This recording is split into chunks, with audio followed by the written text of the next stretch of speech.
얘들아, 안녕. 안녕하세요. 아람쌤입니다.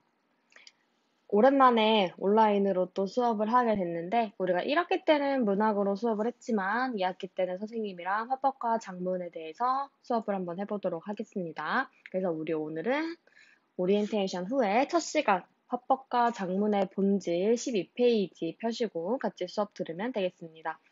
내용 교과서 한번 쑥 훑어봤으면 알겠지만 그렇게 막 어려운 내용이 있는 건 아니라서 그냥 본문 우리가 혼자 읽을 수 있는 부분 읽고 정리만 선생님이랑 같이 할게요. 자, 그러면 교과서 13페이지부터 교과서 17페이지까지 혼자 읽고 선생님이랑 소단원 정리 먼저 하고 학습활동 정리하도록 하겠습니다. 잠깐 멈췄다가 본문 읽으세요. 자, 본문 다 읽었나요? 그러면 선생님이랑 소단원 정리로 본문 내용 한번 정리를 해볼게요. 화법과 작문의 본질 첫 번째, 화법과 작문의 특성 정리하겠습니다. 의사소통은 개인적 차원과 어떤 차원? 사회적 차원으로 나눌 수 있다. 개인적 차원 같은 경우에는 예를 들어서 친구랑 페메를 주고받는다던가 아니면 뭐 카톡을 주고받는다던가 뭐 SNS 활동을 한다던가 이런 내용들이 개인적 차원의 예시가 되겠죠. 아니면 그냥 얘들아 방학 잘 보냈니? 어디 아픈 데 없니? 이런 식으로 일상의 대화 같은 것도 개인적 차원에 들어갈 수 있을 것 같아.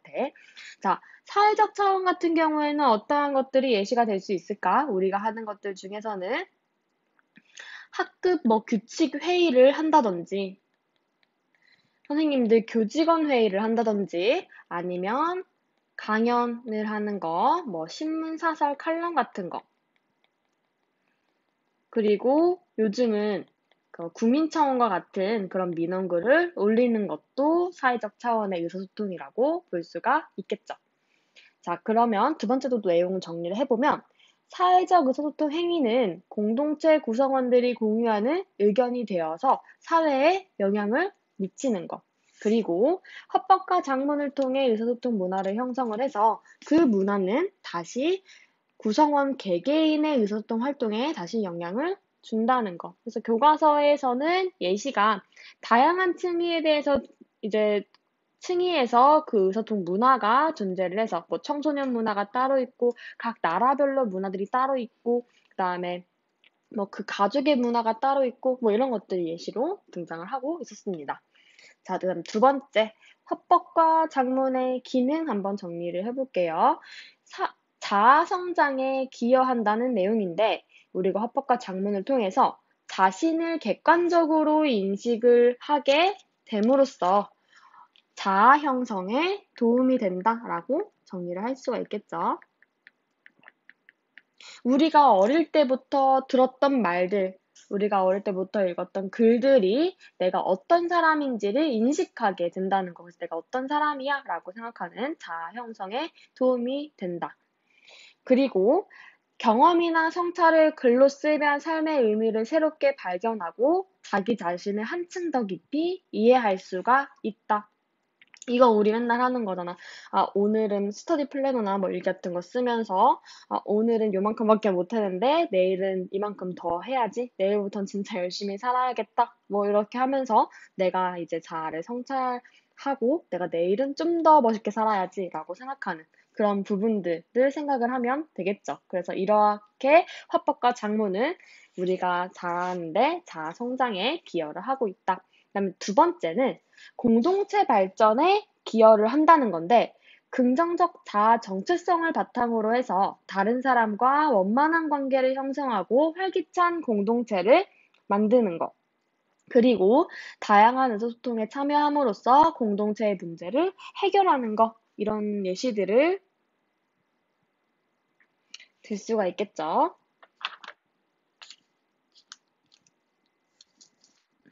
자, 그 다음에 세 번째, 화법과 작문의 맥락.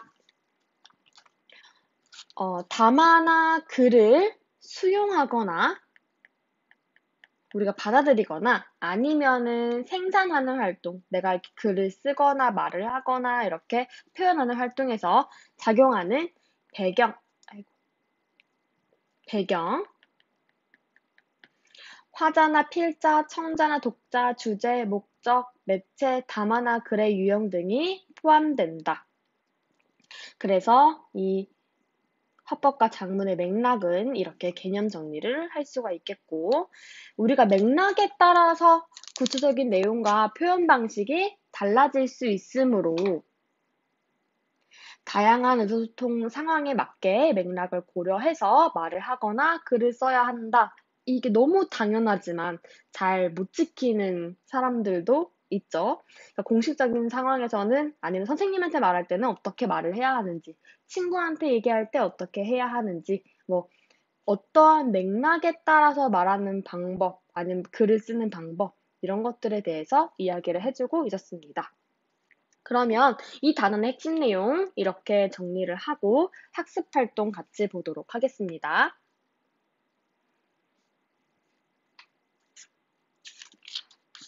자, 그럼 교과서 18페이지를 한번 볼게요. 오늘은 첫 번째 단원이라서 그렇게 내용이 다 어렵지가 않지.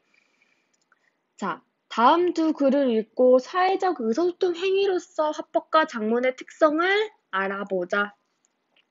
안녕하세요. 저는 땡땡동 땡땡호에 사는 땡땡초등학교 6학년 학생입니다. 그럼 나는 지금 여기 아파트에 사는 공동체 구성원이라는 거를 밝히고 있는 거지.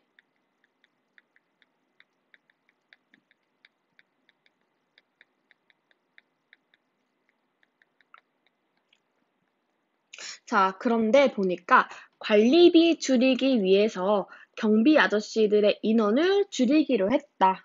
이거 내용에 대해서 뭔가 이렇게 바꾸는 거, 줄이는 거 말 안 됩니다. 저는 20명의 경비 아저씨들이 계속 같이 계셨으면 좋겠습니다.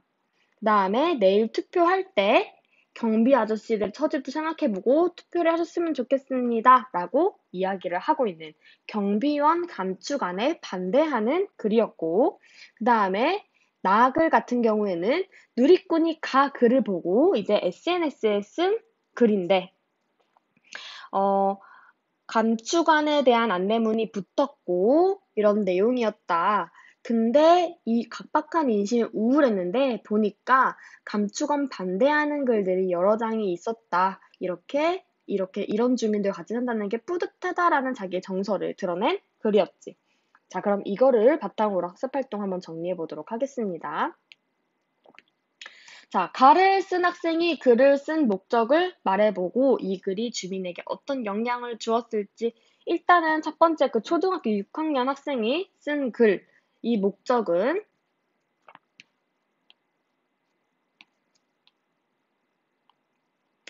경비원 인원 감축 결정에 대해서 아쉬운 감정을 공유를 하고 감축 반대에 투표해주세요라고 지금 설득을 하고 있는 상황인 거지. 자, 그래서 이 글을 읽고 주민들은 어떤 생각을 하게 됐을까? 어떤 영향을 받았을까? 정리를 해보면 경비원 인원 감축 문제점에 대해서 공감을 하고 비용 절감이냐, 타인에 대한 배려냐 이런 것들에 대해서 고민을 해보면서 투표 전에 좀 숙고를 하게 되는 영향을 받았을 거다라고 정리를 할 수 있을 것 같아. 자, 정리하시고 2번 넘어갈게. 자, 2번. 나를 쓴 누리꾼이 가를 활용하여 전달하려고 한 생각이 무엇인지 말해보고 이 글이 사회적 의사소통에 해당되는지 생각해보자. 해당될까요? 당연히 해당되겠지. 정리 한번 해보겠습니다. 비용 절감보다 타인에 대한 배려가 우선임을 자기 생각을 이렇게 주장을 하면서 경비원 감축관 반대 의견이 많음을 뿌듯해하고 있는 거지. 그래서 다시 말하면 공동체 문제에 대한 자신의 생각과 정서를 SNS로 공유하고 있으므로 이거는 사회적 의사소통에 해당한다고 볼 수가 있다. 이렇게 정리를 할 수가 있겠죠. 자, 뒤에 있는 학습활동 3, 4, 5번은 그냥 넘어갈게요. 자, 그리고 학습활동 21쪽으로 넘어가서 자, 3번. 이번에는 화법 맥락 이해하기인데 이거는 사실은 이제 화법이니까 들어야 하는데 들었다고 생각하고 이거를 한번 같이 본문을 볼게요. 안녕하세요. 저는 땡땡고등학교 홍보부 윤주성입니다. 저희 학교를 간단히 소개하겠습니다. 학교 소개를 하고 있는 내용들이네. 그래서 체육관에 대해서 소개를 하고 있고 뭐 축제 때는 어떻게 하고 그다음에 이게 어떤 장소다라고 체육관을 중심으로 이야기를 소개하고 있는 글이구나. 화법 말하기구나 라는 걸 알 수가 있죠. 자, 그럼 이 내용 바탕으로 내용을 정리를 해보면 자, 화자 누구? 말하는 사람 누구라고 정리할 수 있지? 그치? 땡땡 고등학교 홍보부원 윤주성. 청자 듣는 사람은 누구일까? 지금 이 맥락들을 보니까 학교에 방문한 손님한테 지금 얘기를 하고 있는 거지. 어떤 말하기의 목적을 가지고 소개하는 말하기였지. 학교 건물, 특히 체육관에 대해서 소개를 하고 있다. 그럼 주제는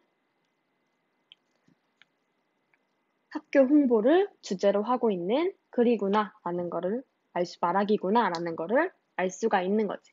자, 그럼 이걸 바탕으로 봤을 때 이 소개 청자를 지금 한번 바꿔보죠. 어떻게 바꿀 거냐면 축제를 보러 찾아온 다른 학교 친구들로 바꾸면 내용이 어떻게 달라질지 말해보자. 어떻게 달라질까? 이거는 우리가 막 말해보자라고 되어 있으면 그냥 생각을 해보면 일단은 친구들이니까 우리가 앞부분에서는 안녕하세요, 누구누구입니다, 뭐뭐 합니다, 이런 식으로 경어체를 사용해서 정중하게 이야기를 하고 있으면 일단 친구들이면 좀 더 친근한 말투로 뭔가 반말투로 이야기를 하겠지. 뭐 얘들아 우리 학교 와줘서 너무 고마워.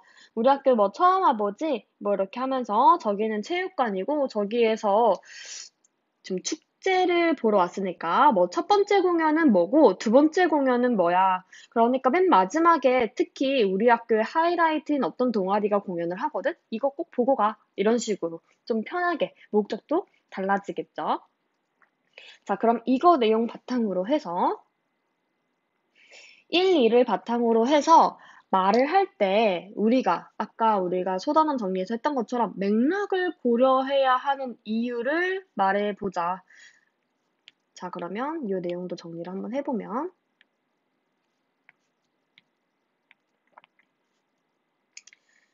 자, 우리말은 화자와 청자의 관계를 고려해 높임법을 적절히 사용을 해야 한다.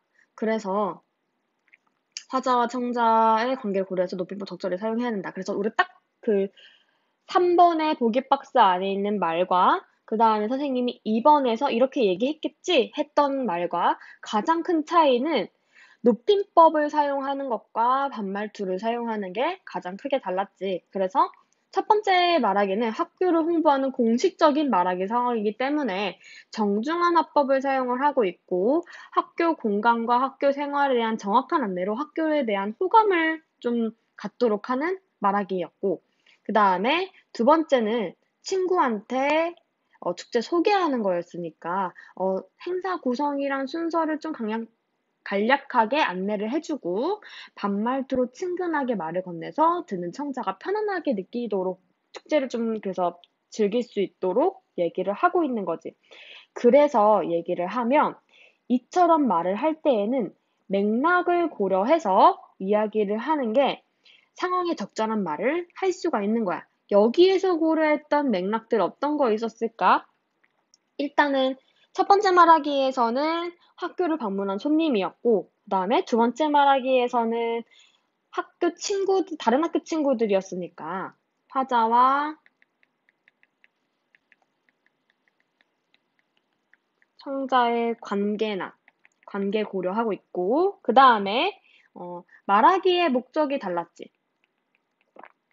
그냥 소개하는 거, 그리고 친구한 둘 다 이제 소개하는 거죠. 하나는 공식적인 거, 하나는 놀러 온 친구한테 좀 편안하게 얘기하는 거. 그다음에 뭐 주제 이런 것들을 고려했다고 볼 수가 있겠지. 그래서 이렇게 맥락을 고려해야 정확하게 상황에 적절한 말을 할 수가 있다. 이렇게 정리를 할 수 있을 것 같아.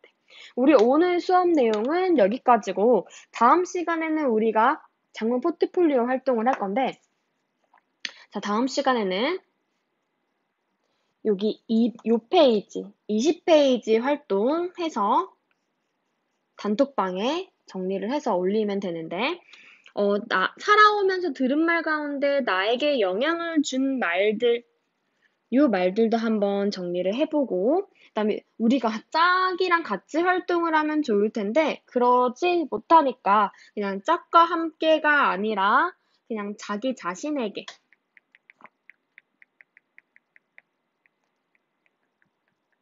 격려하는 말 정리를 해보고, 그 다음에 짝의 말 떠올리는 게 아니라 그냥 그래서 결국은 나한테 해주고 싶은 말을 쪽지에 한번 정리를 해보자. 이렇게 해가지고 요 활동한 거를 단톡방에다가 정리를 해서 올리면 됩니다. 매일 단톡방에 한 번 더 공지를 할게요.